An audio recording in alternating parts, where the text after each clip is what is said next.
I am your host, Mr. Sherlock. Now, let's begin our adventure. The year 1895 was ending with a winter so harsh that even the bravest people in London stayed inside by their warm fires. Snow had been coming down without stop for 3 whole days, making the loud city sounds very quiet. All you could hear sometimes were church bells ringing and carriage wheels crunching on the icy road called Narration Road. In the living room at 221B Baker Street, the air smelled of pipe tobacco and the sharp smell of a science test my friend had been working on since morning. To someone just looking, it seemed like a calm holiday scene. But for anyone who knew Sherlock Holmes, this quiet time was just waiting for something exciting to happen.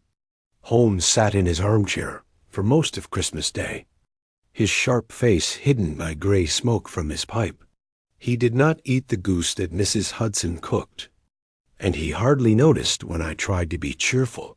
For a man whose brain worked like a perfect machine of clear thinking, having nothing to do on a holiday was very boring. He did not think of the season as a happy time. He saw it as a time when thinking stopped, and when criminals seemed to be taking a boring break from doing bad things. "You look a lot like a stone monster on a building, Holmes," I said, looking up from a very difficult book about surgery. "You must see something good about a day for being peaceful." Holmes turned his eyes to the window where a street lamp's yellow light was fighting with the thick fog outside. "Peace, Watson, is just what you have when nothing interesting is happening. London right now is like a pond with no movement. The criminal mind is fuzzy from too much holiday food and silly feelings. I have spent the last 6 hours reading the morning papers, and I see only stories of small robberies and fights from drinking too much. There is not one bit of clever evil to be found in the whole city." He picked up his violin and played one long, ugly note that made me feel nervous. "The world is full of clear things that nobody ever sees," he said quietly, more to himself than to me. "But on Christmas, they do not even try to look. They are too busy feeling satisfied." I was about to argue for the holiday spirit when a fast, loud sound of horse hooves came from the street below. It was a worried sound. The horse was being driven dangerously fast on the slippery roads. Holmes was standing before the carriage even stopped moving. His tiredness disappeared instantly, replaced by a sharp, hunting alertness that always meant a new problem had arrived. "A private carriage," Holmes said, looking through the window blinds. "The horse is breathing hard, Watson. It has come a long way running fast, and look at the driver. He did not even stay to close the carriage door. He is ringing our bell now." A moment later, the loud sound of the door knocker shook through the house. We heard quick talking in the hallway. Then the sound of boots coming up the stairs, 2 steps at a time. The door to our living room was pushed open, and a man in a dark, fancy coat stood shaking in the doorway. He was young, maybe almost 30 years old, but his face was as white as the snow on his shoulders, and his eyes showed pure, total fear. "Mr. Holmes," he breathed out, holding the door to keep steady. "You must come right now. It is Sir Julian. He is dead." "Sir? Killed right in the middle of his own dinner table, with the doors locked and all the guests watching." Holmes's eyes lit up with a sudden, bright light. He stepped closer, his long fingers locked together. "Please, calm yourself, my good sir. You are talking about Sir Julian Fryer, the money man. I thought he was having his big yearly party at his big house in Kensington tonight." "He was, sir," the messenger cried, finding his breath with difficulty. The wine for the toast had just been poured. The candles were lit. We were all there, his family, his business partners. He stood up to give a speech, took one drink of his wine, and fell down like he was hit by lightning. But the doors, Mr. Holmes, the big oak doors were locked from the inside to keep out the cold air. And the windows are closed up for the winter. No one came in, and no one went out. But he is lying there with a look of terrible pain I will never forget. Holmes turned to me, a small, winning smile on his lips. It seems, Watson, that the still pond has been disturbed, a mystery in a locked room on Christmas night, and it involves a man as important as Sir Julian. The difficulty of the situation is almost a present by itself. I went to the coat rack and got my heavy coat and my doctor's bag. So it was poison, then? I asked, looking at our visitor. The doctor, who was one of the guests, could not find any sign of it. Sir, the messenger answered, no smell like almonds. No strange color on the lips. He just stopped living, and yet there is a mark. A strange black mark on his throat that was not there minutes before. Holmes was already putting on his long coat and wrapping a thick scarf around his neck. He stopped for a second to grab a magnifying glass from the fireplace shelf, putting it in his pocket with a quick move of his hand. The feeling in the room, once heavy with boredom, was now full of excitement from the hunt. You know the address, I suppose? Holmes asked. Kensington Manor. The carriage is ready.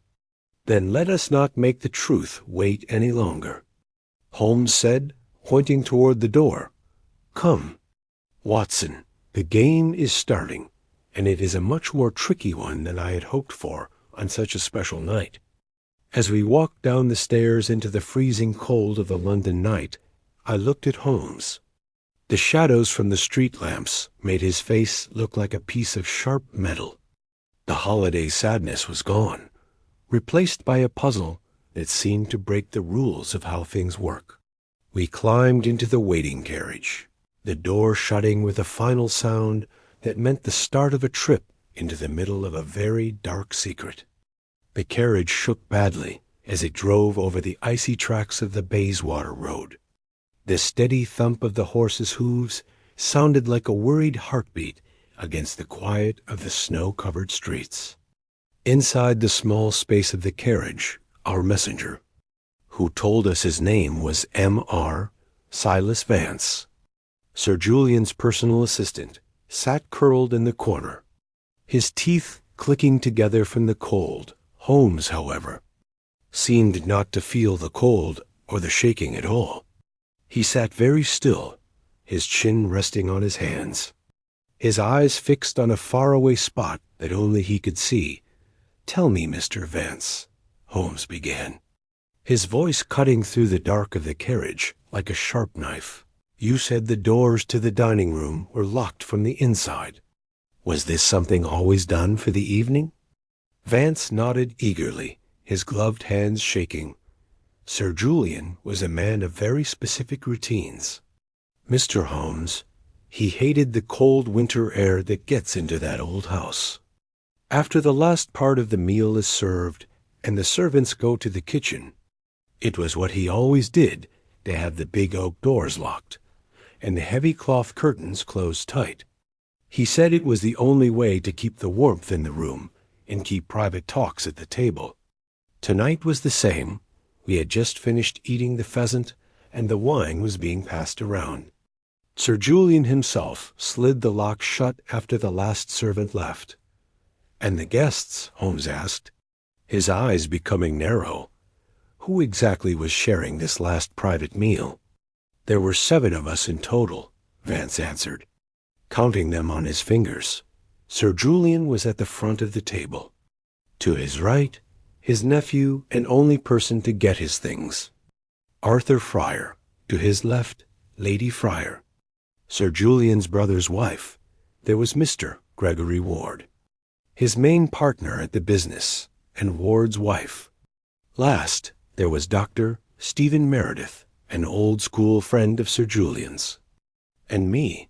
We were a close group, I thought, a group of 7. Holmes thought out loud. 7 people in a room where every way out was closed from the inside.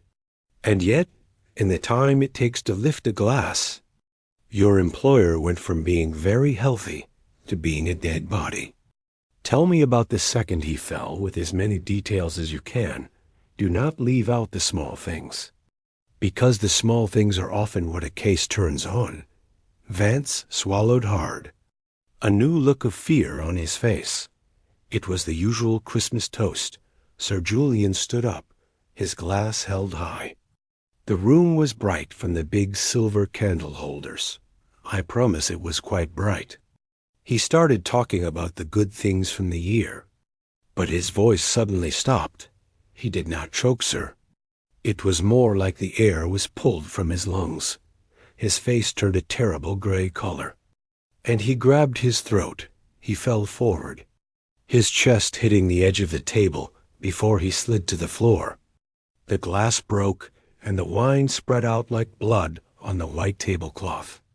And the mark? I asked, leaning forward.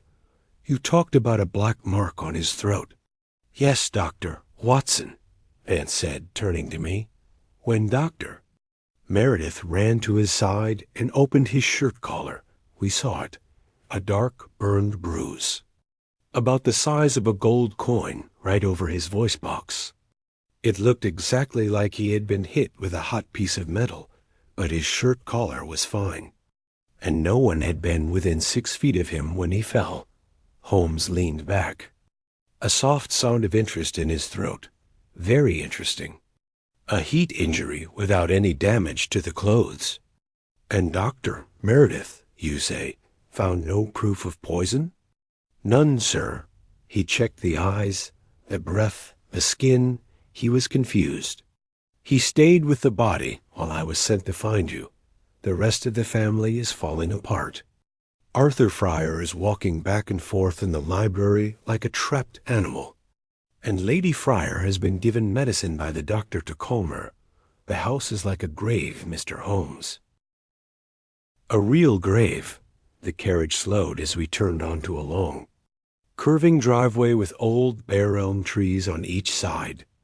The big house appeared ahead, a large old-style building of dark stone and pointed roofs, its many windows shining with the unsteady light of candles. It was a house that seemed to be holding its breath, a symbol of strong Victorian times, now shaken to its base by something that could not be explained. As we stopped at the main door, a tall, thin man in a fancy coat opened it before the carriage had fully stopped. This was the head servant. His face, a picture of professional calm, stretched thin over a layer of complete panic. He took us through a huge entry hall, where pictures of past friars seemed to watch us with judging eyes. The air inside the house was heavy with the smell of roasted meat and costly tobacco, now mixed with the sharp medical smell of something used to wake people up. This way, gentlemen, the servant whispered, leading us to a pair of huge oak doors with brass edges at the end of a long hallway. The room has been kept just as it was. Dr. Meredith said it must be so. Holmes stopped before the doors, his eyes looking over the frame, the floor, and the heavy iron lock that had been opened to let us in. He got on his knees for a moment, looking at the bottom of the door so closely he seemed to be trying to read the lines in the wood. The lock is oiled well. I see, Holmes said, standing up straight again. And the hinges are quiet. A room made for privacy indeed. He pushed the doors open. The dining room was huge, the ceiling lost in darkness. In the middle stood a long mahogany table, still holding the leftovers of a huge feast. Half-eaten plates of food, messed up napkins, and silver dishes sat under the fading light of the candles. At the far end of the room, a shape was lying under a heavy velvet tablecloth, a simple covering for the master of the house. A man with a gray beard and a stethoscope in his hand stood by the fireplace, staring into the coals with a look of deep failure. Dr. Meredith, I think, Holmes said, his voice echoing in the empty space. I am, and you must be Sherlock Holmes. I have heard about your way of doing things, sir, but I am afraid tonight even you will find that the rules of nature have been broken. Julian Fryer died from a cause I cannot name in a room that no killer could have entered. Holmes took off his gloves and threw them on a side table. Nature never breaks her rules. Doctor, she just hides them from people who do not have the patience to look. Watson, if you would please help the doctor move the covering. I want to see this coin-sized mark for myself. I stepped forward, my heart feeling heavy. I have seen death in many ways, from the war in Afghanistan to the poor parts of London. But there was something especially scary about this holiday scene. As I reached for the edge of the heavy cloth, I saw Holmes's eye. He was not looking at the body. He was looking at a small silver salt shaker that had been knocked over near the dead man's place at the table. His forehead wrinkled in deep, quiet thought. The air in the dining room was strangely still, keeping the warmth of the guests who had left, and the heavy, sweet smell of the Christmas dinner, as I helped Dr. Meredith pull back the velvet covering. The sad truth of the night's terrible event was shown clearly. Sir Julian Fryer lay on the floor, his nice clothes messy from the doctor's rushed tries to save him. Even in the waxy stillness of death, his face kept a look of surprised anger, as if he had been insulted by the very boldness of his own death. Holmes came closer with quiet, careful steps, his movements without the heaviness you often see in police inspectors. He did not look at the dead body right away. Instead, he stood over the chair Sir Julian had used, his eyes moving across the table with a look that seemed to list every little piece of food and drop of spilled wine. He stayed for a moment over the tipped-over silver salt shaker I had seen before, then turned his attention to the body. Now, Watson, let us look at the strange thing, Holmes said quietly, kneeling next to me. The mark on the throat was exactly as Silas Vance had described. It was a perfectly round area of black dead skin right over the voice box. It was not a normal bruise, because there was no swelling or other color change around it. It was a clean, local burn. But the skin around it was cold. I leaned in closer. My doctor's curiosity was strong even with the scary situation. It is very strange.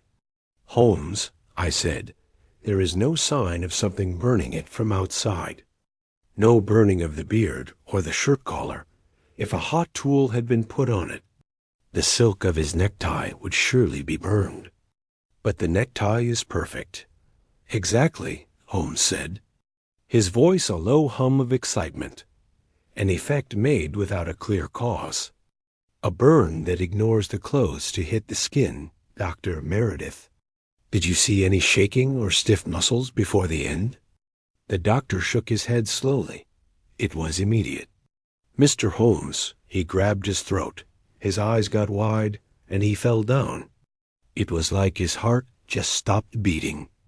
Though the mark showed up almost right after, I have been a doctor for 30 years, and I have never seen a body reaction like this one. Holmes stood up and started a slow, careful walk around the room.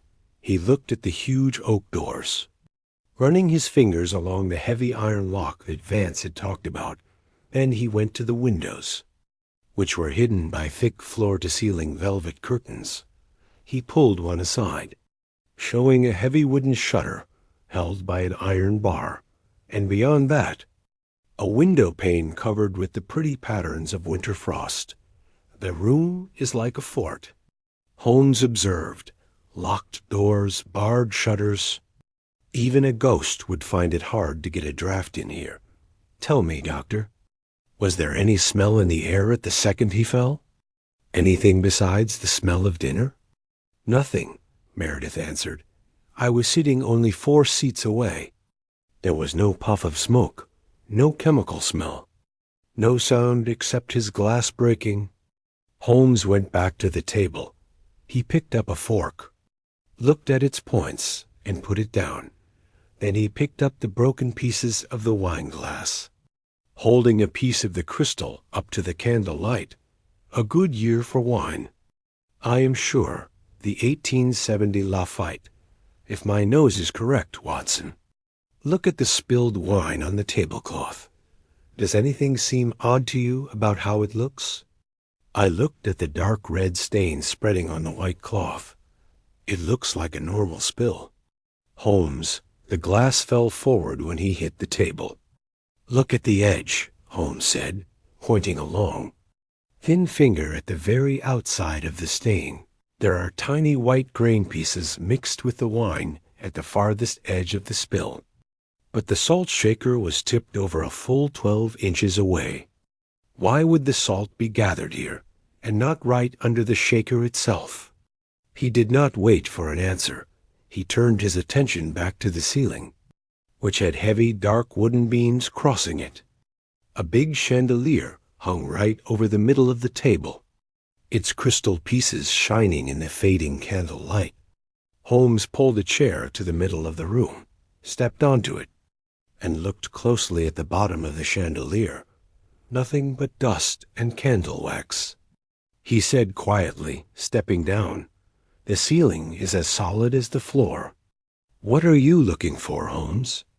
I asked. "You cannot think someone was hiding up in the beams." "I am looking for the bridge. Watson, the connection between the killer and the victim. In a room where no one can enter, the how becomes the who. If we can figure out the way the crime was done, who did it will follow as surely as morning comes." He walked back to the body and knelt again, this time looking at the dead man's hands. Sir Julian's right hand was still partly curled, as if it had been holding something. Holmes gently opened the fingers. Inside the palm was a small crumpled piece of paper, hardly bigger than a stamp. It seemed to be a piece of a bigger note, torn off in a moment of hurry. Holmes smoothed it out on his knee. I leaned over his shoulder and saw 3 letters written in small. Rushed handwriting, T.O.R., maybe part of a name or a title. I suggested, "Doctor, or maybe someone he owed money to." "Or maybe a warning," Holmes said, his eyes flashing. "But look at the ink, Watson. It is still a little wet." This was not a note he had carried for days. It was something he held or got tonight. Maybe right as the doors were being locked, he stood and turned to Doctor. "Meredith. Doctor, you have been very strong. But I must ask you to go to the library with the others. I want to look at this room in complete quiet for a little while. Watson and I will join you soon to talk to the people in the house." The doctor nodded, looking happy to get away from the heavy feeling of the dining room. As the door closed behind him, Holmes's manner changed. He became a whirlwind of focused energy. He got on his hands and knees, crawling under the long mahogany table with a candle in one hand and his magnifying glass in the other. I could hear him talking to himself, a low, steady stream of things he saw. The carpet is not messed up. No secret doors here. The wood of the table is solid English oak, 4 inches thick. He came out from under the table, his knees dusty, but his face showing deep concentration. He walked to the fireplace and looked into the dying coals. He took the fireplace tool and stirred the ashes, lifting a small, partly burned thing that looked like a bit of burned string. "A clue, Holmes?" I asked. "A thread, Watson, a single thread in a very complex picture. Our killer is a person of amazing patience and even more amazing science knowledge. They have turned a Christmas dinner into a lab for death." He looked around the room one last time, his eyes resting on the empty chairs where the people who might have done it had sat. 7 people in a locked room, 1 dead, 1 guilty, and 5 who think they saw nothing. We must find the one who saw everything, but does not yet know it. He moved toward the door, his face set in those hard, angled lines I knew so well. The investigation was no longer a matter of simple curiosity. It had become a serious battle of minds. "Come, Watson," he said, blowing out the last of the candles on the table. "Let us meet the family. I am curious to see which of them seems the most believable in their sadness." We stepped out into the hallway, leaving the quiet dining room and its scary occupant behind us. The secret of the locked room had only just started to give up its answers, and I felt a coldness that had nothing to do with the winter air outside. The library of Kensington Manor was very different from the frozen stillness of the dining room, though the feeling inside was just as heavy. A fire was burning in the big fireplace, making long, dancing shadows on the rows of leather-covered books that had probably not been read for many years. The people still alive from the dinner were spread around the room like pieces left after a ship sinks. Gregory Ward, the business partner, stood by the sideboard with a glass of brandy that shook in his hand, while his wife sat very straight on a sofa, her face a mask of pale anger. Near the window, the nephew, Arthur Fryer, walked back and forth with a nervous energy that did not match the heavy silence of the house. Holmes entered the room not as a guest, but as a hunter entering a field of tall grass, his eyes looking for the smallest movement. "I must say sorry for bothering you in your sadness," Holmes began, his voice carrying a clear authority that made people listen. "But what happened to Sir Julian is such that time is our most valuable thing. D.R. Watson and I have finished our first look at the room.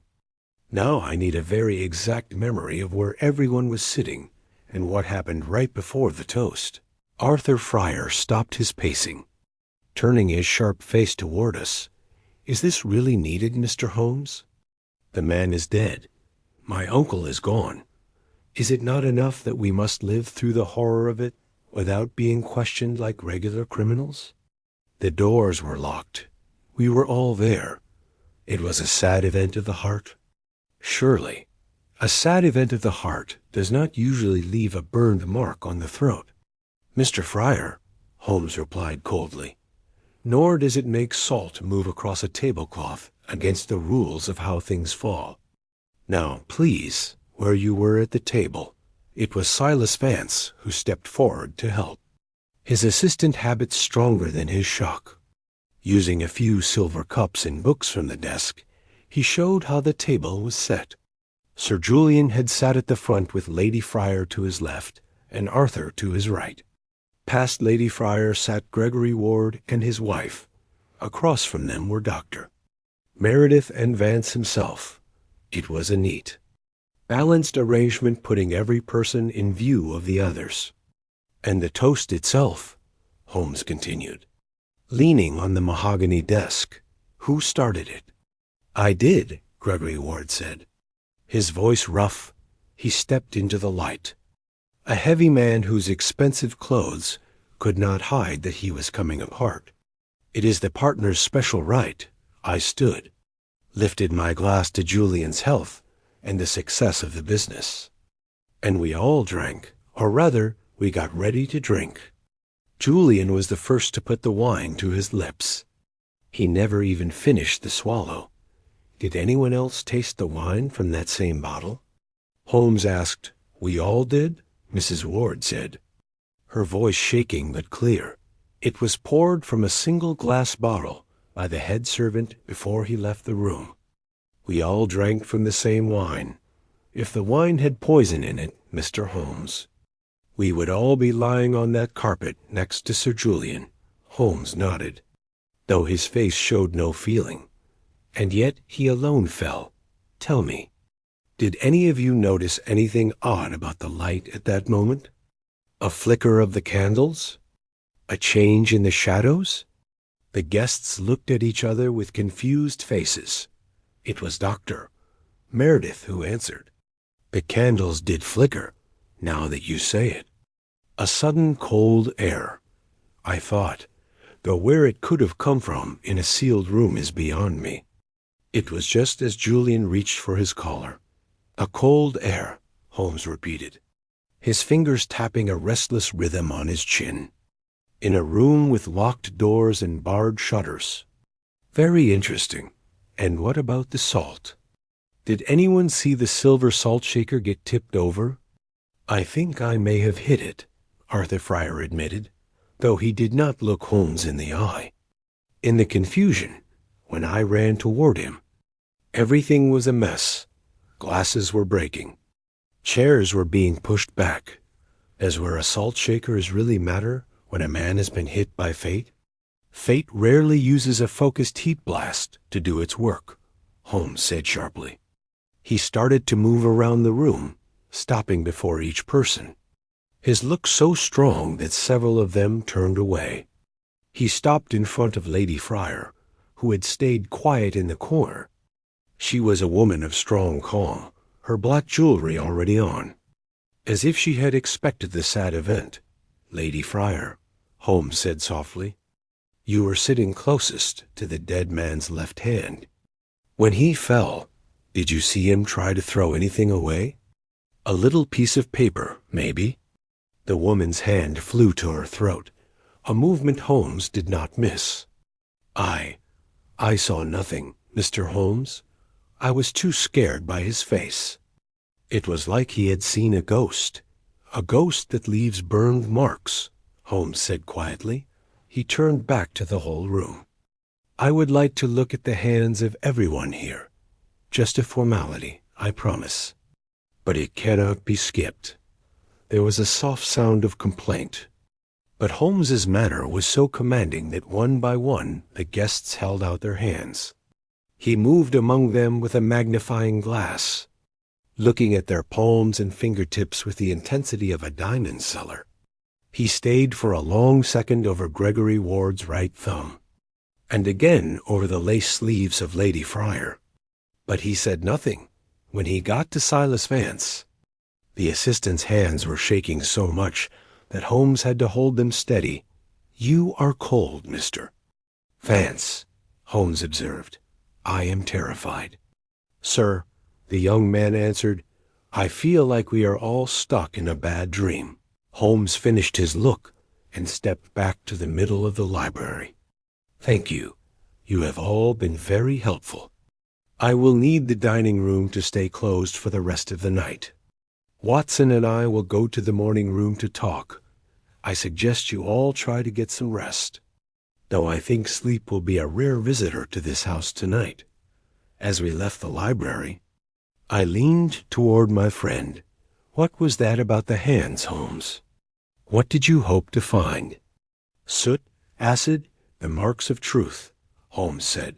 But I found something much more confusing, a lack of them.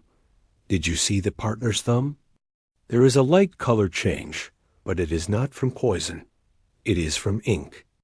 And Lady Fryer's sleeves, they are wet. Though she says she was sitting away from the wine spill, we are surrounded by people not telling the truth, but only one of them is a killer.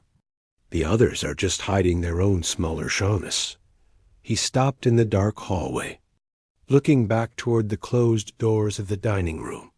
The way a toast works is a simple thing, Watson. A glass is lifted, a wish is made, and the drink is swallowed. But tonight, the drink was a trick, and the wish was an order for death. I am starting to see the shape of it now, though the how still escapes me. It is a perfect act of making people look the wrong way. But the locked room, Holmes, how could anyone hit from outside? And why would the mark be so exact? Not from outside, Watson. The hit came from inside the circle. The question is not how the killer got into the room, but how the killer turned the room itself into a weapon. We must go back to the scene. There is a hidden clue I missed. Hidden in the very air we breathed. The morning room of Kensington Manor was a draughty, high-ceilinged room that smelled of floor wax and old flowers, serving as a short, safe place while the rest of the house stayed under the shadow of the police coming soon. Holmes had asked that we talk to the guests one by one, a process he compared to separating the different strings of a tangled rope to see which one was tight. We sat behind a heavy stand-up table, the flickering light of a single candle holder making Holmes's shadow in long, twisted lines on the flowered wallpaper. He seemed less like a detective and more like a person hearing secrets, though one with a dangerously sharp interest in the real world. The first to be called was Gregory Ward, the business partner whose hand had shaken so much in the library. He came in with a defensive way of holding his shoulders, pulling his vest down as if to protect himself from Holmes's close look. He sat heavily in the chair across from us, his breathing heavy. The ink stain Holmes had seen earlier was still visible on his thumb, a dark mark against his pale skin. "Mr. Ward," Holmes began, his tone deceptively gentle, "you and Sir Julian were partners for 20 years. A long time for any two men to stay in such close work contact. I imagine the business of Fryer and Ward is left in a somewhat shaky position by this sudden empty spot." Ward let out a short, bitter laugh. "Shaky is a nice word for it, Mr. Holmes. Julian was the face of the business, the man who charmed the investors, while I took care of the money books. Without him, we are a ship without a steering wheel. If you are saying I would gain from his death, you are very wrong. His dying is a money disaster for me." "And yet," Holmes said, leaning forward until his face was inches from the light, "your money books have been a source of some worry lately, have they not? That ink on your thumb is fresh, the mark of a man who has been quickly looking over accounts, or maybe changing them. I think if I were to look at the private safe in the library, I would find that the successful business is currently balancing on the edge of a cliff." Ward turned a spotted purple color. "That is a private matter. Julian he was difficult. He took chances I did not agree with. I was just trying to see where we were before the people we owe money to came down like birds that eat dead animals." "A smart thing to do," Holmes said, his voice dropping to a whisper. "But did Julian know about your changes? Or was that what the toast was really about, a final counting?" Ward stuttered a denial and was sent away, leaving the room with much less respect than he had entered. Next came Arthur Fryer, the nephew in person who would get everything. He was a man of nervous energy, his eyes always moving to the door, as if expecting his uncle's ghost to walk through it. He talked of his liking for Sir Julian, but his words felt practiced, like a speech given by a not very good actor. "My uncle was my helper," Arthur insisted, his voice cracking. "I had no reason to wish him bad. My inheritance is sure, yes, but I would have liked the man more than the money." "A feeling as noble as it is rare," Holmes replied dryly. "Tell me, Mr. Fryer, why were you seen in the horse stables an hour before dinner? The horsekeeper says you were looking for something in the room where riding gear is kept. A strange place for a gentleman in nice evening clothes." Arthur became pale. I was looking for a riding whip I had lost. It has nothing to do with what happened in the dining room." "Of course," Holmes said, waving him away with a quick move of his hand. "A riding whip, a most needed item for a Christmas feast." When the door closed behind the nephew, I turned to Holmes. He is hiding something, for sure. But a riding whip and a money book do not explain a black mark on a throat in a locked room. We are finding reasons, Holmes. But the way it was done is still as hard to find as ever. "Be patient, Watson," Holmes murmured. "We are currently walking through a gallery of sadness, where every picture is a lie. But notice the common string. They all expected a change. They were all waiting for a blow to fall, though maybe not the one that happened. Lady Fryer was the last person talked to that hour. She came in with a chilling calm, her black silk dress making a sound like the wings of a crow. She took her seat and looked at Holmes with a steady, unchanging gaze. There was a hardness in her eyes, It spoke of a woman who had survived much and was sorry for little. "You have been very quiet this evening, Lady Friar," Holmes observed. "One might almost say you have been watching, as the person sitting to Sir Julian's left. You had the clearest view of his last moments. Tell me, did you see the salt shaker fall before, or after he grabbed his throat?" The woman paused, her gloved fingers locking together. "Before, I think. He seemed to jerk his arm suddenly, as if he had been stung. Then came the fall." "Stung," Holmes repeated, his eyes becoming brighter. "A very descriptive word. And did you see anyone reach toward him? Maybe to offer help that was not completely good?"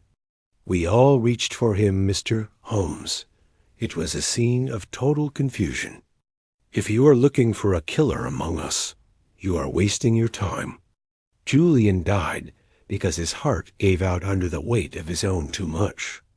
The mark you talk of is surely some trick of the light or a bruise after death." "I promise it is quite real," Holmes said. "As real as the wetness on your sleeves, which I think is not wine, but water, clean water, perhaps. Used to clean something in great hurry." Lady Friar did not move. "I spilled a water pitcher in my upset. If that is a crime in your eyes, then I am guilty indeed." When she left, the room felt much colder. Holmes stood up and started to walk back and forth in the small space of the morning room, his hands behind his back. "What do you think of them, Watson? A partner who is a thief, a nephew who is a liar, and a brother's wife who is as cold as the ice on the Thames. They all have reasons to be happy he is gone," I admitted. "But none of them could have done it. They were all being watched by the others. To hit a man and leave a burn without a weapon in front of 6 witnesses is a trick of magic, not murder. And yet the magic has a logical explanation," Holmes said, stopping by the window to look out at the falling snow. "The gallery of sadness has shown us the people who might have done it, but it has also shown us the trick of making us look the wrong way. They want us to look at the wine, the salt, and the money books. They want us to see a family tragedy, but I am looking at that flickering candle and the sting that Lady Friar described. The secret is not in what they did, Watson, but in what they let happen. We must go back to the dining room one last time. I have a feeling that the most important witness in this case is not a person at all, but a piece of furniture." He turned to me, his eyes burning with that intense, focused light that always came before an answer. "The trap is set, Watson, but before we spring it, I must find that hidden thing that does not fit. The one detail that proves the impossible is just the unavoidable in disguise." The heavy silence of Kensington Manor was broken only by the faraway sad howling of a dog and the occasional creak of the house's old wood settling under the weight of the snow. Holmes had said no to a lamp, liking the dim silver-gray light that came through the hallway windows as he led me back toward the dining room. He moved with a ghost-like lightness, his senses seeming made sharper by the darkness. Just as we got to the heavy oak doors, he paused, his hand up in a silent order. He was not looking at the crime scene, but at the narrow servants' hallway that went toward the back of the estate. "Did you hear that, Watson?" he whispered, his voice hardly audible over the wind shaking the window panes. "I heard nothing but the storm," I answered, though my hand on its own tightened around the handle of the gun in my pocket. "The crunch of footsteps," Holmes murmured, "not on the carpets of the house, but on the frozen top of the snow just outside the servant's door. Someone is moving with more speed than a man on a normal walk should have." Without another word, he turned and ran toward the side door that led to the manor's big gardens. I followed as best I could, my boots making noise on the stone floor. Holmes pushed open the heavy door, and a blast of freezing air came into the hallway. bringing with it a swirl of white flakes. In the pale moonlight, we saw a dark, bent shape moving away through the bare remains of the rose garden, going toward the high stone wall that went around the estate. "Stop!" Holmes cried, his voice ringing out like a gunshot in the cold night. The shape did not stop. Instead, it started to run fast. Tripping through the snow piles, we ran after. The deep snow making every step hard work. The person running was quick, jumping over a low bush with a grace that suggested youth and a need to escape. However, as the shape got to the wall, a foot slipped on a patch of black ice under the powder. The man fell heavily, his shoulder hitting the stone with a dull sound. Before he could get back up, Holmes was on him, holding the intruder to the ground with a strength that always surprised those who saw him as just a thinker. "A light, Watson." "Please," Holmes ordered. I struck a match, shielding it with my hand until the flame caught. The light showed a man in a rough, torn big coat. His face was dirty with soot, and his eyes wide with the panicked fear of a trapped animal. He was holding a heavy canvas bag to his chest, as if it were a shield. "A common thief?" I asked, looking at the man's messy appearance. "Caught trying to steal the silver while the house is in sadness." Holmes did not answer. He reached down and grabbed the bag from the man's hands. Instead of the expected silver plates or jewelry, the bag held something much lighter and more odd. Holmes reached inside and pulled out a long coiled piece of copper wire and a heavy, factory-sized glass bulb, the inside of which was covered in a strange silvery coating. "Who are you?" Holmes demanded, his voice dropping to a dangerous level. "And what does a common thief want with the tools of a science lab?" "I'm just a messenger," the man cried, his voice shaking. "I was told to get the equipment and get out. I don't know nothing about no killing. I was told the master was dead, and the house would be in a mess. Easy things to take from what was left. Who told you?" Holmes pressed, his fingers tightening on the man's collar. "A note put under my door in the slums. £5 to come to the side gate at midnight and get the bag that was hidden behind the ivy. That's all I know. I promise by everything holy." Holmes stared at the man for a long moment, then slowly let go of his grip. He stood up, looking down at the copper wire and the glass bulb with an expression of intense, almost respectful curiosity. "Go," he said quietly. "If I see you again, the police will not be as easy on you as I am. Run back to your slums and forget you ever heard the name Friar." The man did not wait for a second offer. He got to his feet and disappeared into the darkness of the trees, his footsteps fading into the wind. "Holmes, you let him go," I said, surprised. He could be the helper. That equipment, surely. "That is the weapon we've been looking for." "It is a weapon, Watson, but it is not the murder weapon," Holmes said, turning the glass bulb over in his hands.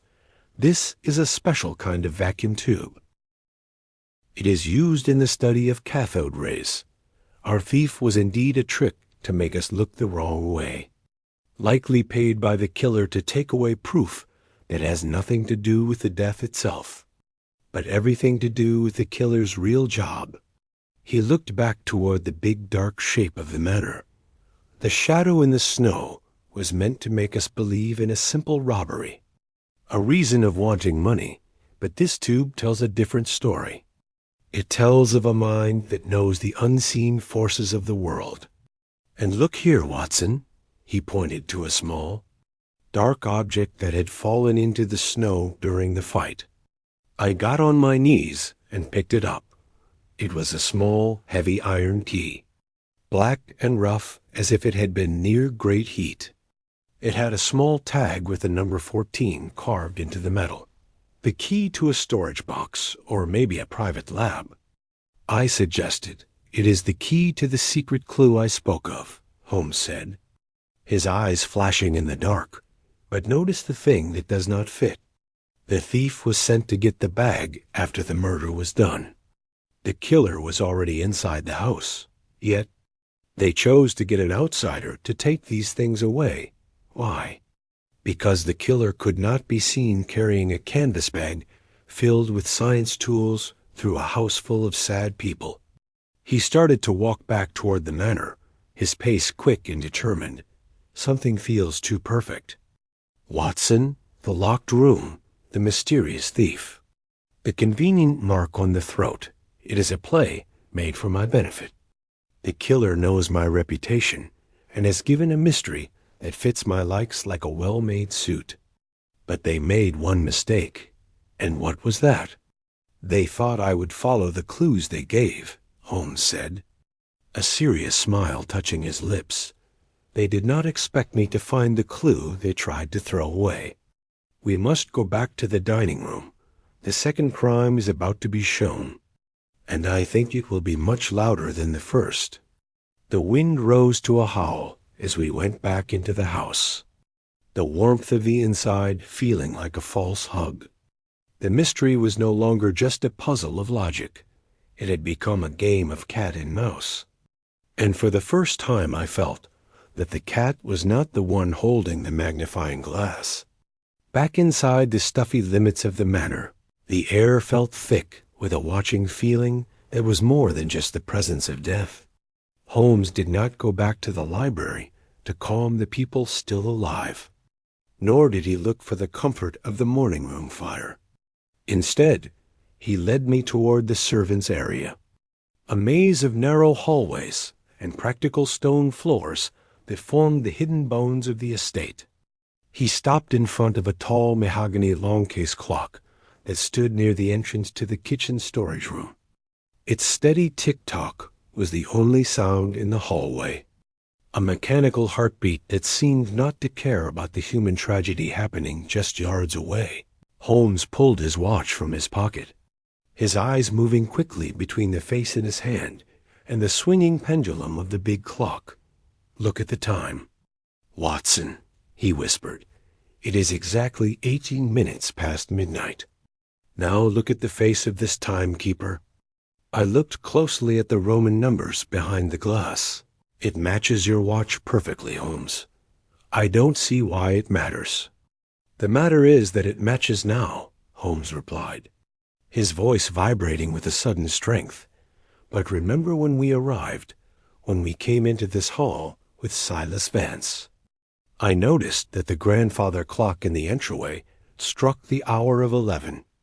Yet, as we passed this specific clock on our way to the dining room, my mind below my thoughts saw a difference. It was 4 minutes behind its brother in the hall. Now, mysteriously, they are in perfect time together. He opened the glass case of the clock with a neat move of his long fingers. He did not look at the weights or the pendulum. Instead, he looked at the small brass-edged keyhole used for winding the machine. He took out the blackened iron key we had found in the snow, the one marked with the number 14, and tried to put it in. It did not fit the winding hole. But as Holmes moved the key near the brass frame, I saw a strange happening. The key seemed to be pulled toward the clock's inside machine by an unseen force. A sharp clicking sound echoed as the metal snapped against the frame. "Magnetism?" I asked, leaning closer. "Very strong," Holmes murmured. "And look at the floor, Watson. The dust has been moved in a very exact pattern. Curved lines that suggest the clock has been pulled away from the wall and then put back within the last hour." He grabbed the heavy mahogany frame and with a nod to me started to slide the clock forward. It was very heavy, but as it moved, it showed not a hidden door or a wall safe, but a set of copper wires that had been poorly plastered into the stone behind the case. These wires went up, disappearing into the ceiling and down into the floorboards. Holmes followed the path of the wires with his magnifying glass, his expression one of serious understanding. "This is the hidden thing that does not fit, Watson," he said, standing up from his knees. The killer did not need to enter the room, because the killer had already wired the room. This house, for all its old-style looks, was recently fitted with the new electric light system, was it not? I think Vance mentioned it was Sir Julian's newest pride. I remembered. He was one of the first in Kensington to get it. Exactly. And electricity is a tricky thing. It can give light, but in the hands of a man who understands the work of Tesla or Crookes, it can give a silent, unseen death. The difference in the clock was the telling sign. This clock was not just a timekeeper, it was a controller. A mechanical switch made to send a huge electric surge at a set moment. But the mark on the throat, Holmes, and the locked room? The mark was a burn, Watson, an electric exit wound. The salt on the table moved because of a local electromagnetic field, a thing known to those who study high-frequency currents. The killer didn't need a poison or a knife. They needed a circuit. They waited for the moment of the toast. Knowing that Sir Julian always touched the silver-edged front of the hall table when he stood to speak, he completed the circuit with his own body. Holmes's behavior suddenly became not regular. He started to walk back and forth in the narrow hallway, his hands moving at his sides. But the who, Watson? The who is the part that still goes against the logic of the wires. To set up such a device needs hours of access and a detailed knowledge of engineering. The partner, Ward, has the reason but lacks the intelligence. The nephew has the greed but lacks the patience. And the assistant, Vance, is too scared of his own shadow to handle a live wire. He stopped suddenly, his eyes fixed on a small dark mark on the wall where the wires went into the ceiling. There is a second crime. Watson, I can feel it. The murder of Sir Julian was the first move. But the final play is yet to happen. The killer is still in this house. And they are currently realizing that I have found the clock. How can you be sure? I asked, my hand moving again to my gun, because, my dear Watson, the clock has stopped ticking. Indeed, the steady beat of the hallway had ended. The pendulum had been stopped mid-swing by a mechanical catch I had not seen. In the sudden heavy silence, the house seemed to get smaller around us. We were no longer investigators. We were problems in the path of a man who had mastered the very lightning. We must go back to the library, Holmes said, his voice dropping to a harsh whisper. The risks have gone up. The killer knows I am close, and a man who can kill with a toast will not wait to silence a detective with a shadow. We must make them act before they can reset the circuit. He turned and began to run back toward the main hall, his coat flowing behind him. The logical, step-by-step investigation had changed into a desperate race. The secret clue of the clock had given the how, but the why was tied to a discovery that was currently being hidden behind the closed doors of the library. As we rushed through the entryway, I saw the guests looking up in alarm, their faces pale in the flickering candle light. One of them, however, was not looking at us. They were looking at the silver candle holder on the fireplace shelf, their fingers touching the metal with a hunting familiarity. The strain within the library had reached a point of breakable thinness, like glass cooled too fast in a fire. As we came back into the room, the group look of the household fell on Holmes, looking for either saving or a target for their growing panic. My friend, however, ignored the questioning looks. His attention was fixed on the back of Dr. Stephen Meredith, who stood by the fireplace. The doctor's hands were no longer steady. They moved with a worried, rhythmic need. Changing the place of a heavy silver bowl, the air in the room seemed to hum with a low-frequency vibration, a sound at the very edge of human hearing, making the skin feel an unseen static. The second crime. Watson, is rarely about the victim," Holmes said, his voice ringing out with a startling clearness that made Mrs. Ward gasp. "It is about keeping the first one secret. When a man of science turns to murder, he does not stop at a single killing. He sees the world as a set of things to be made harmless." Holmes stepped into the middle of the room, his eyes never leaving the doctor. "Dr. Meredith, you spoke earlier of the laws of nature being broken. A pretty thought. But we both know that nature is never more active than when she is being controlled by a master. You were the one who ran to Sir Julian's side. You were the one who failed to find a pulse or a cause of death. And you were the one who made sure no other medical person got to the body until the electric charge had left the tissues." The room went completely silent. Meredith turned slowly, his face no longer a mask of professional sadness, but one of cold scientific detachment. "You are a creative man. Mr. Holmes, a locked room, a sudden death. It is only natural that you would look for a bad person in the shadows. But to blame a man of my position, a friend of 30 years, is a stretch even for the great detective. A friend who is being slowly drained dry by Sir Julian's money plans," Holmes said back, his pace speeding up as he walked around the room. "I saw the piece of the note in Sir Julian's hand. Dr. R. It wasn't doctor. It was debtor. Sir Julian was getting ready to ask for the huge loans he had given to you for your private research into high-voltage treatments. You weren't just losing a friend. You were losing your lab, your reputation, and your future. You used the very system Sir Julian put in to celebrate his wealth to make sure he stayed silent." Suddenly, Silas Vance, who had been sitting in a corner, stood up with a choked cry. His face had turned a scary shade of blue, and he started to claw at his collar, just as Sir Julian had done.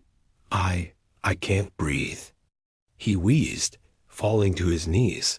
The silver bowl on the fireplace shelf started to shake violently, and the candles in the wall holders flared with an unnatural bright white light. The rising risks. "Watson," Holmes shouted, jumping toward the assistant. "The circuit is live again. The doctor has turned the library itself into a second conductor." He realized that Vance had seen him changing the wiring behind the long case clock and marked him for the next accident. I ran to Vance's side, but as I reached out to touch him, a spark of blue electricity jumped from his shoulder to my fingers, making my arm numb to the elbow. It was like being hit by a physical weight. The room was now filled with the sharp ozone smell of a lightning strike. The guests scrambled toward the door, but the handle gave off a shower of sparks, holding them in place with fear. "Stay back, Watson," Holmes ordered. He grabbed a heavy wool rug from the floor. Wrapping it around his hands to act as an insulator, he didn't move toward Vance. Instead, he jumped toward the fireplace shelf, where the silver bowl was acting as a focus point for the discharge. With a roar of effort, he threw the rug over the metal and pushed the bowl from the ledge.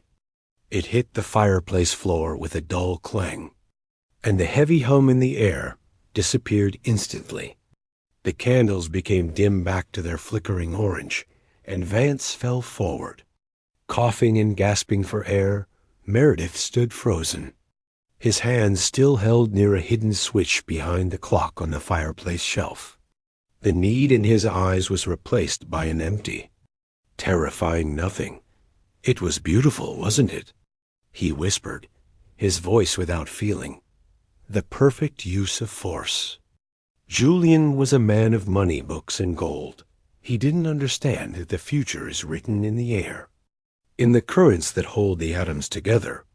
I gave him a death that was as modern as his fortune.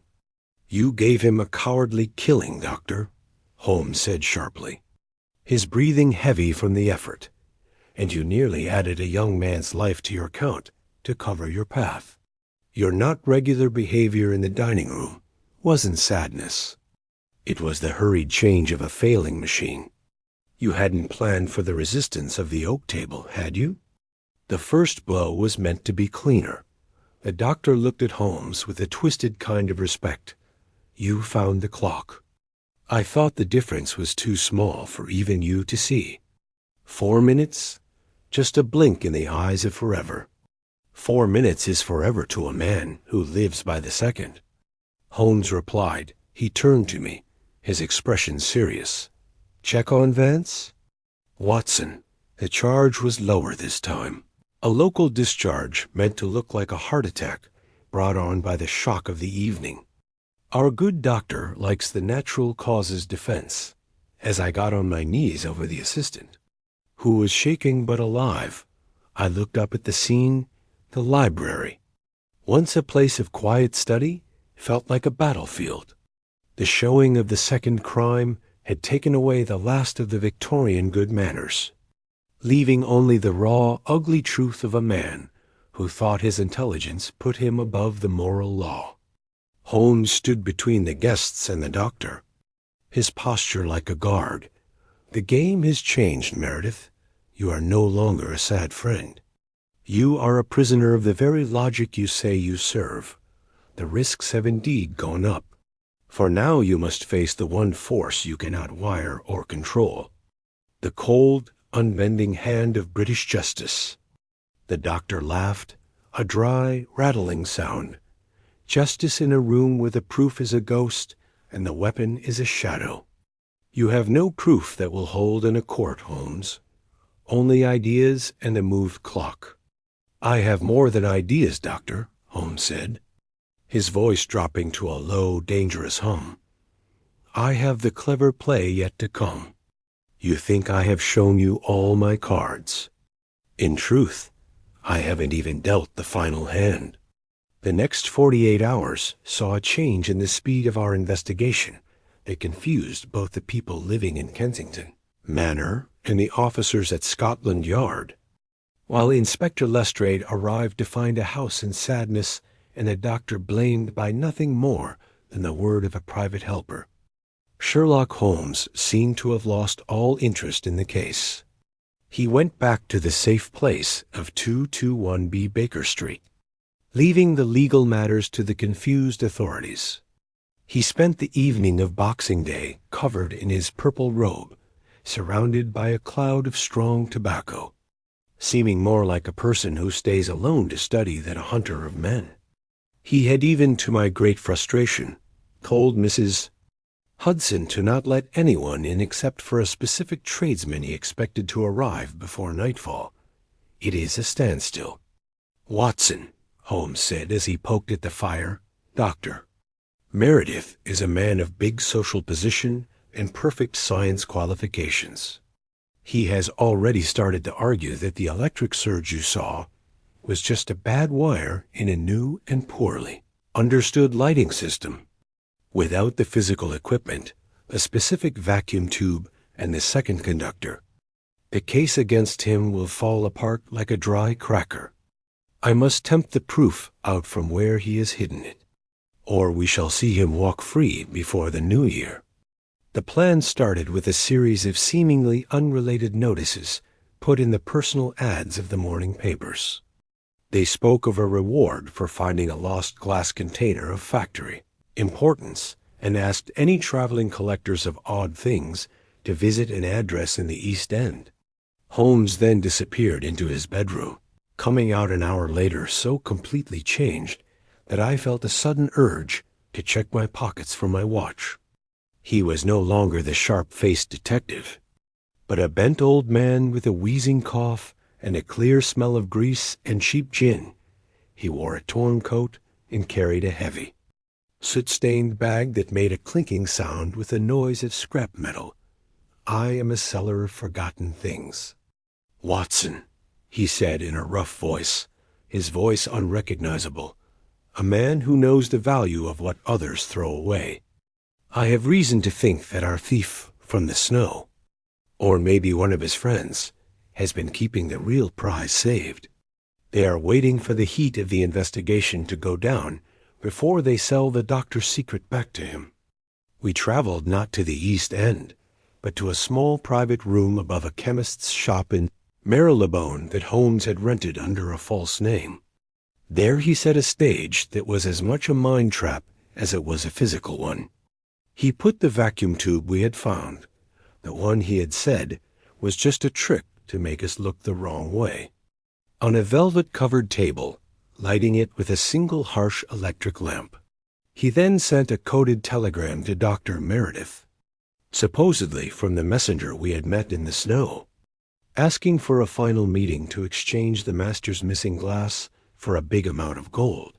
A pretend show is not just about the clothes. Watson, Holmes explained as we waited in the shadows of the small room, it is about what is expected. The doctor is a man of pride. He thinks he is the only one in London who truly understands the power of the crook's tube. The thought of it sitting in a poor shop or a common thief's bag is an insult to his genius. He will come not just to hide his crime, but to get back his masterpiece. The wait was long and broken only by the faraway chime of church bells. Then a carriage rattled to a stop in the street below. A heavy footstep came up the stairs, slow at first, then getting faster with a sense of purpose. The door creaked open, and Dr. Stephen Meredith stepped into the room. He looked older, his eyes red-rimmed, but the sight of the glowing vacuum tube on the table made his face light up with a fanatical strength. He did not see us in the darkened corner. His focus was entirely on the glass container. "So," Meredith whispered, reaching out a hand toward the tube. The little rat did have the sense to keep it. I told him the other bag was the distraction, but he was too greedy to listen. "With this, I can prove my ideas. With this." Julian's death becomes a small note in a bigger history of discovery. A small note that will be read from the witness box. "I think," Holmes said, stepping into the pool of light. He did not drop his disguise right away, but the authority in his voice was unmistakable. Meredith turned around, his face twisting with anger as he realized he had walked into a trap. "You? You are nothing but a bother. Holmes, this proves nothing. I am just getting back property that was stolen from my laboratory. Property that has the unique serial number of the electrical company that wired Kensington Manor." Holmes replied, pulling the torn coat from his shoulders to show his lean, straight frame. "Property that I have already had the pleasure of testing this afternoon. When connected to a battery of enough power, this tube sends out a specific frequency that when focused through a silver conductor, such as a salt shaker or a breadbasket, makes a local heat discharge. It is a brilliant piece of engineering, Doctor. It is a shame it will be used as the first exhibit in a murder trial." The doctor jumped for the table, wanting to smash the glass, but I was faster. I caught his arm and forced him back into a chair. He fell down, the fire leaving his eyes, replaced by a dull gray hopelessness. The clever play had worked. By appealing to the man's science pride, Holmes had made him claim the weapon he had spent the last 2 days trying to say was not his. "You have a gift for drama, mister." "Holmes," Meredith said quietly, "but you do not understand. Julian was a man of the past. I am a man of the future. I was just clearing the way. The future is built on truth, not on the dead bodies of your friends," Holmes said, signaling to the window. In the street below, the whistles of the police began to sound. "You have played your part in this pretend show, Doctor. Now the curtain must fall." As Lestrade's men entered the room, Holmes turned to me, a look of deep tiredness crossing his face. "The game is almost over, Watson. There is just one final part to serve before we can put this Christmas night to rest. We must go back to the manor. The family deserves to know the way their tragedy happened, even if the truth is as cold as the snow outside." The next evening, the dining room of Kensington Manor was once again lit, though the feeling was far from happy. At the request of Sherlock Holmes, the original guests, shaken, serious, and deeply distrustful of one another, had come together around the big mahogany table. The seat at the front stayed empty, a quiet reminder of the tragedy that had happened only 48 hours before. Dr. Stephen Meredith sat under the watchful eye of Inspector Lestrade in a chair near the sideboard, his hands in chains, but his way of sitting still keeping a piece of defiant pride. Holmes stood at the front of the table, his presence controlling the room like a conductor before an orchestra. He had insisted on a very exact remake of the Christmas dinner, down to the place of the silver and the lighting of the silver candle holders. "I have asked you here," Holmes began, his voice echoing in the high-ceilinged room, "not to stay on the sorrow of this house, but to take apart the false idea of the impossible. A man died in a locked room in the presence of his closest friends from a wound that seemed to have no weapon. It was a crime made to confuse the mind and invite a judgment of God's action or natural failure. But as I have often said, once you get rid of the impossible, whatever is left, however unlikely, must be the truth." He reached out and touched the silver-edged front of the table. "The secret of this room is not in its locks or its bars, but in its new things. Sir Julian was a man who welcomed the new age of electricity with a passion that was almost reckless. He did not realize that by wiring his home for light, he was providing the very veins through which his killer would send a deadly current. Dr. Meredith, a man whose knowledge of high-frequency physics is perhaps the best in this country, saw in these wires not just a source of light, but a delivery system for a silent, unseen blow." Holmes pointed toward the long case clock, which had been moved back into the hallway, but was visible through the open doors. The machine was very clever. The doctor used the house's new electrical circuit as a primary coil. By changing the wiring behind the clock, he made a timed discharge. But a surge of electricity alone is hard to aim. He needed a focus, a bridge to carry the lightning from the walls to the man. That bridge was the silver service on this table. A sound of horror went through the room. Lady Fryer pulled her hands away from the table as if it had turned into a snake. Holmes picked up a small silver salt shaker, the same one that had been found tipped over on the night of the murder. "Look," Holmes said, "this is not normal table salt. It is a very conductive chemical compound. A metal salt used in the doctor's own lab tests on the night of the toast. The doctor made sure this shaker was placed exactly here near the front of the table.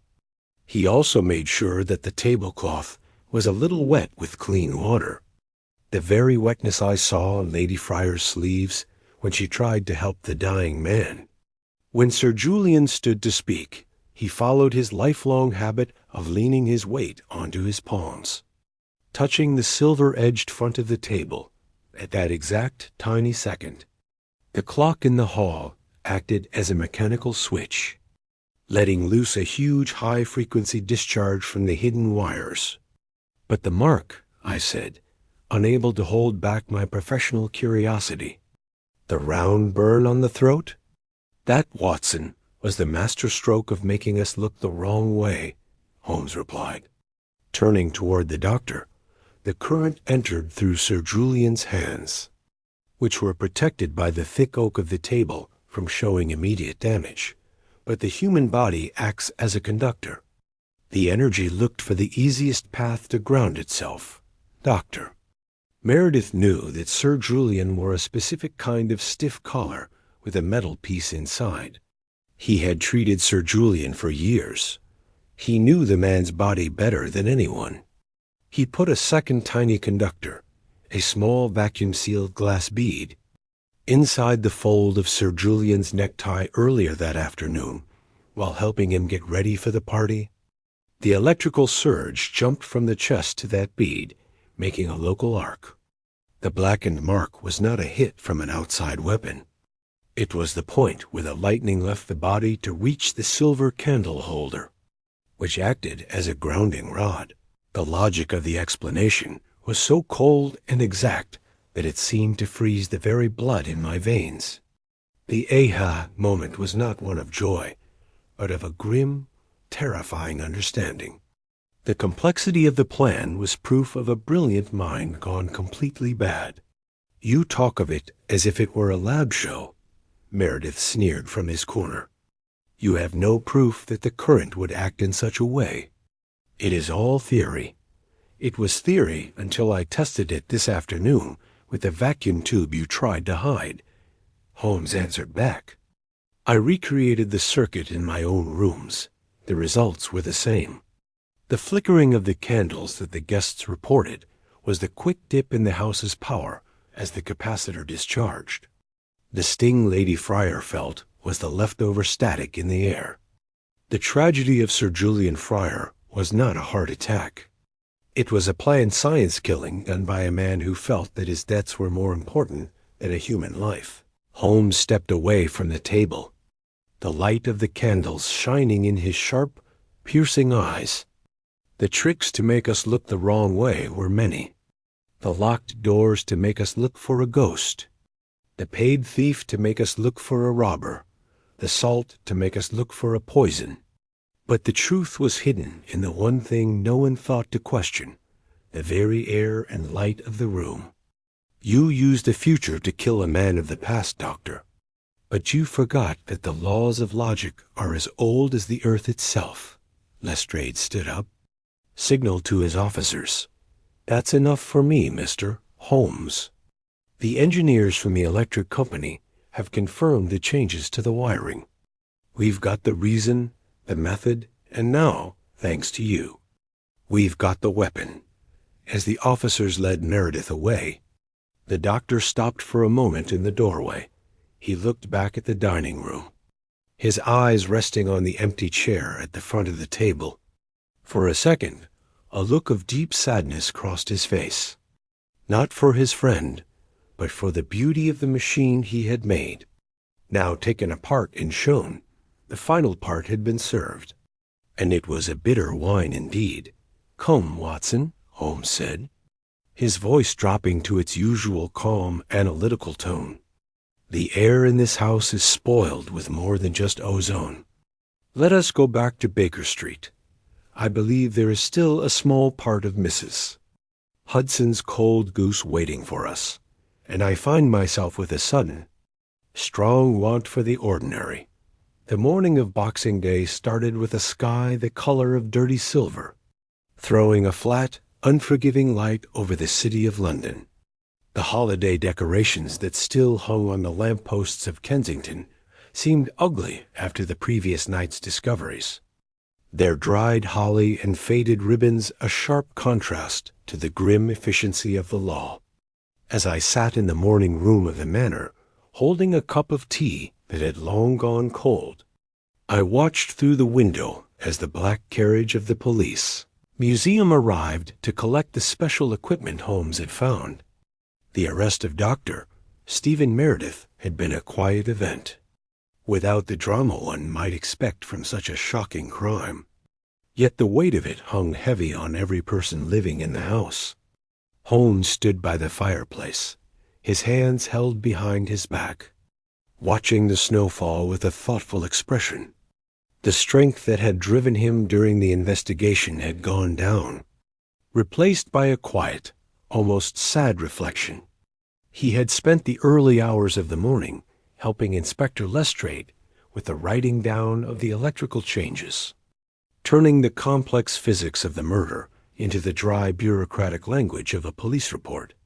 The legal results were already starting to move through the city.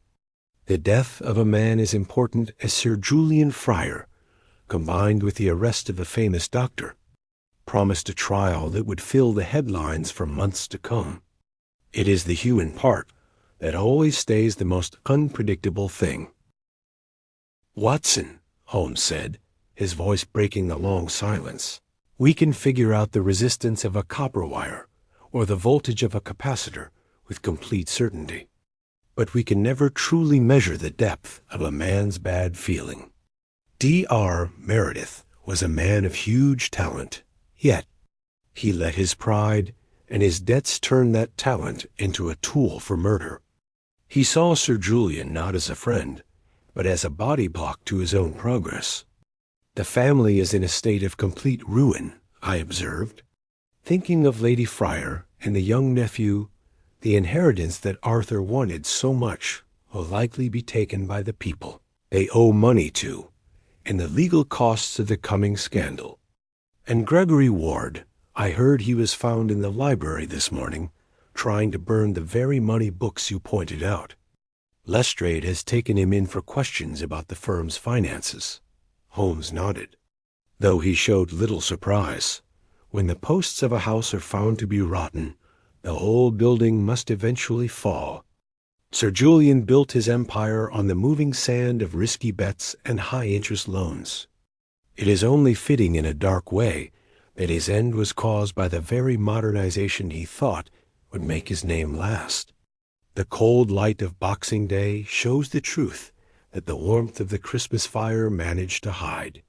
That this was a household held together not by liking, but by shared greed and unspoken threats.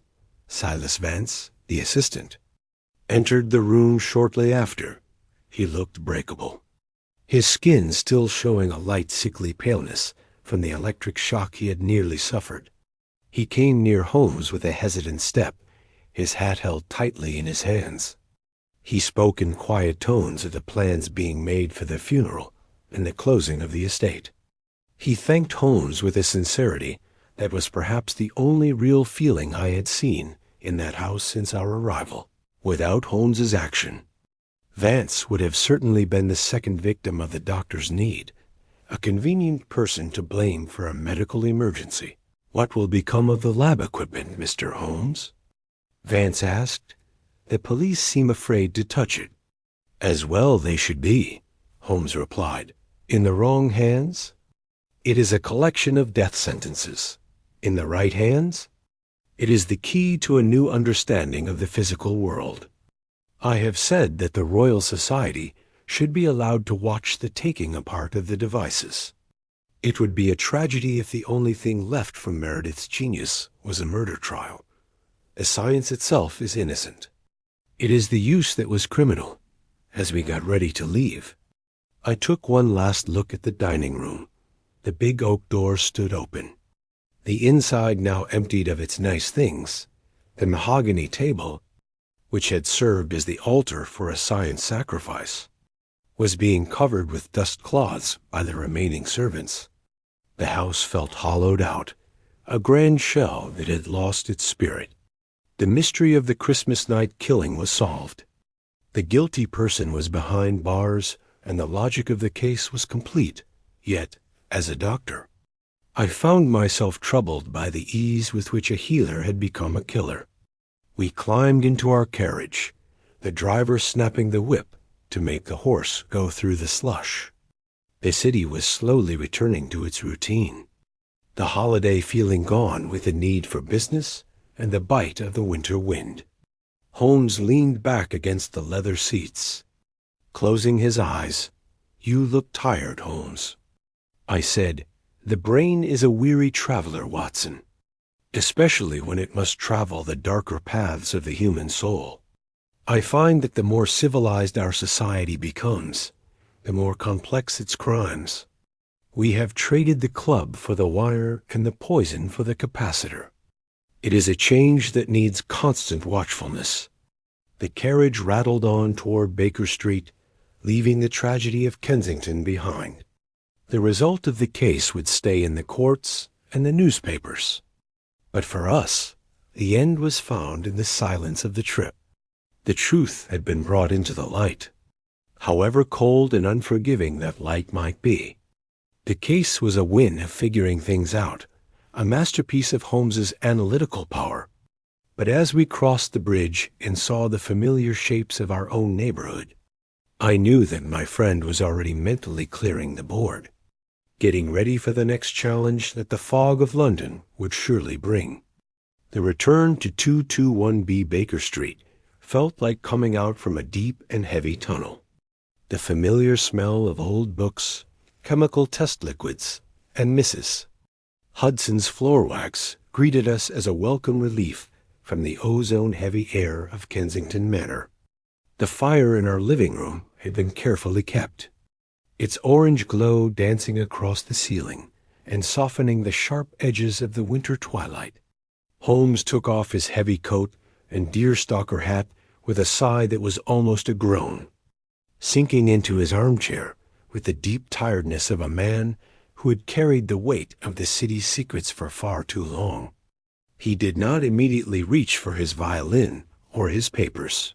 Instead, he sat in a silence so complete that I could hear the steady ticking of the clock on the fireplace shelf, a sound that only hours ago had been a sign of death.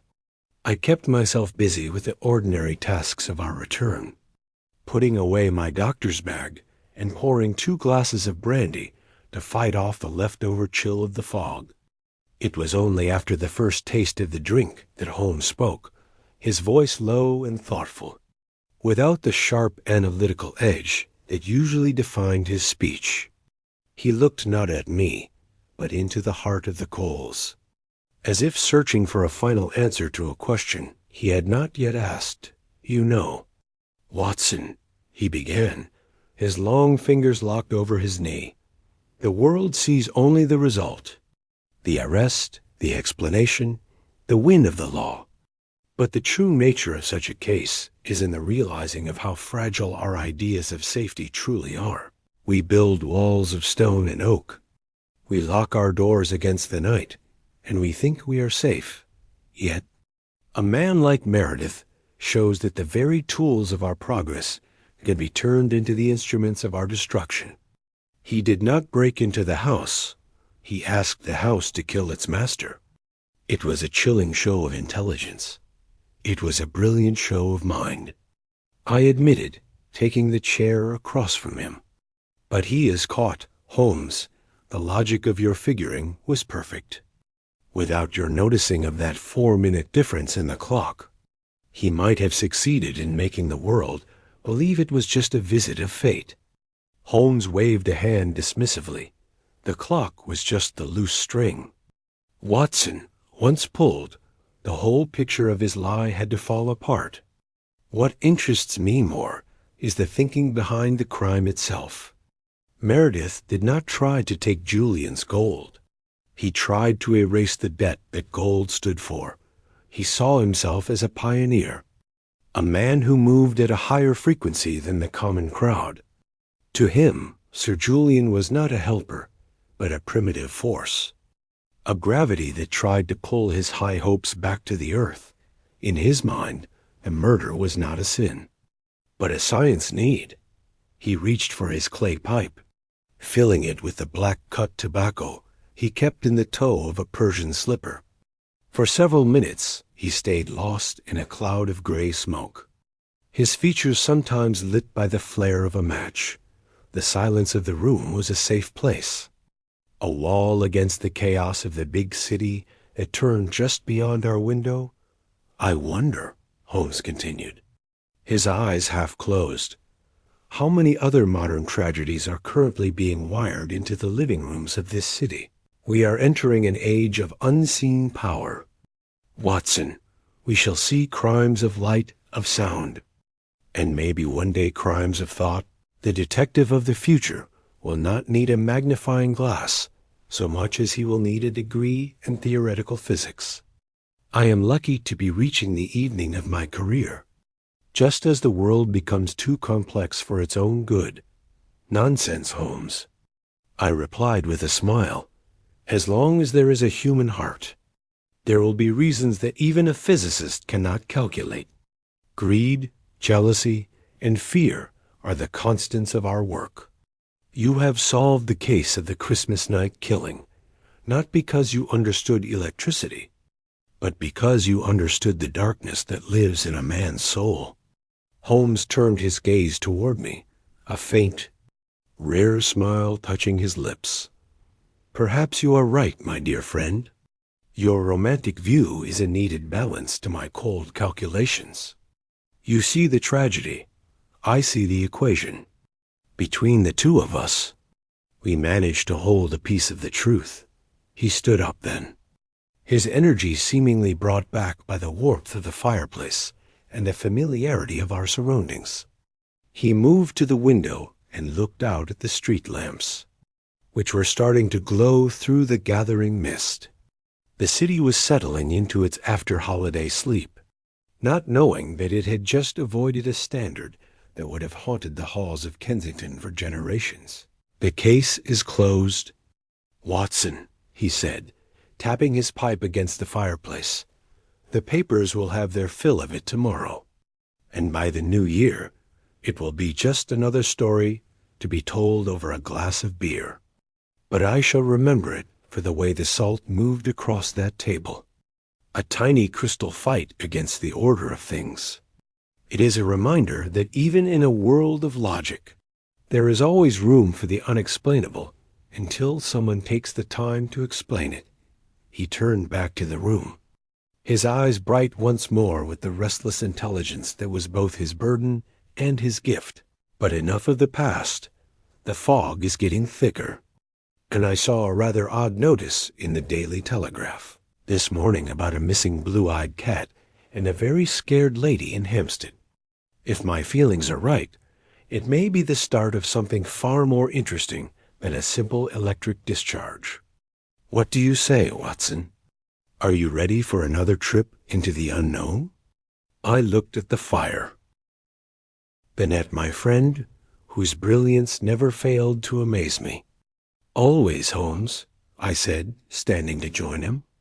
"Always." The story of the Christmas night killing ended there, but the thing left from that night stayed. Proof of a mind that saw through the shadows of science to find the light of justice. As we got ready for the next challenge, the house at 221B Baker Street stood as it always had. A light of reason in a city of mysteries, where the game was always starting, and the truth was never more than a figuring away.